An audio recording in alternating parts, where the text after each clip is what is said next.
लोकशाहीची म्हणजे अंतिम घटका महाराष्ट्रामध्ये मोजायला सुरुवात झाली आहे.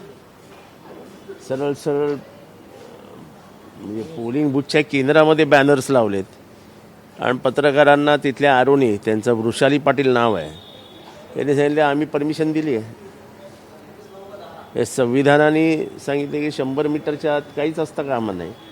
आणि वृषाली पाटील नावाच्या मॅडम जर तुम्हाला आतमध्ये लावू देत असतील बॅनर्स तर ते धक्कादायक आहे सगळं. एकंदरीतच प्रशासकीय यंत्रणेवरचा प्रचंड दबाव आणि निवडणूक आयोग हे म्हणजे मला शब्द नाहीत त्यांच्यासाठी वापरण्यासाठी.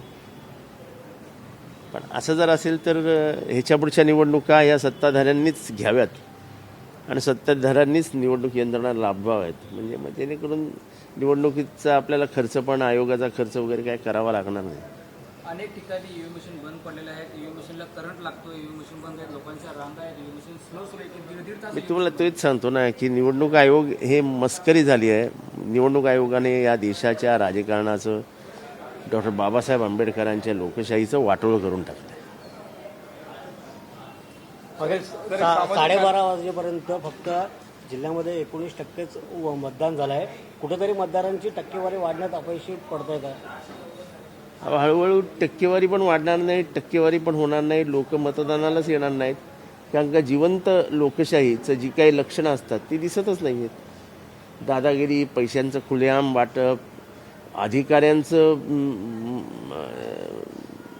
सत्ताधाऱ्यांच्या बाजूला झुकणं, जणू काय आपण सत्ताधाऱ्यांचे नोकर आहोत अशा पद्धतीने अधिकाऱ्यांचं वागणं, पोलीस यंत्रणेवरती असलेला प्रचंड दबाव, बूथच्या आतमध्ये जाऊन दादागिरी करणं, हे सगळं चालू असेल तर लोकांना पण नाही आवडत. मंत्रिमंडळातले मंत्री आहेत गणेश नाईक, त्यांचंच नाव नाहीये, गणेश नाईकांचं नाव नाही. मतदार यादीमध्ये नाव नव्हतं त्यांचं.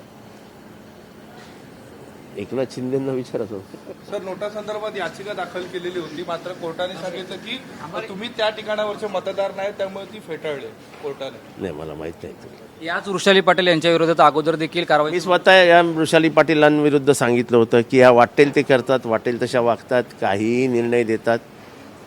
पण निवडणूक आयोगाला लक्षच द्यायचं नाही. निवडणूक आयोगाला हे म्हणजे या प्रक्रियेचंच 12 वाजवायचे आहेत. त्याला आपण काही तुमच्या मुलींनी देखील आरोप केलेला की निवडणुका कशाला घेता, निवडणुका घेऊच नका, काय फायदा. मग मी तर अजूनही म्हणतो की निवडणुका घेऊच नका. सत्ताधारी पक्षाला सांगा की तुम्ही घ्या निवडणुका आणि निवडून या.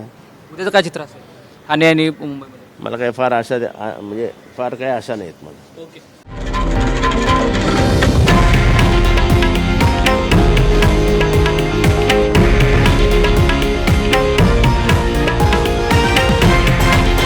हे आहे देशातील नंबर 1 न्यूज नेटवर्क आणि आपण पाहत आहात TV9 मराठी, एकमेव.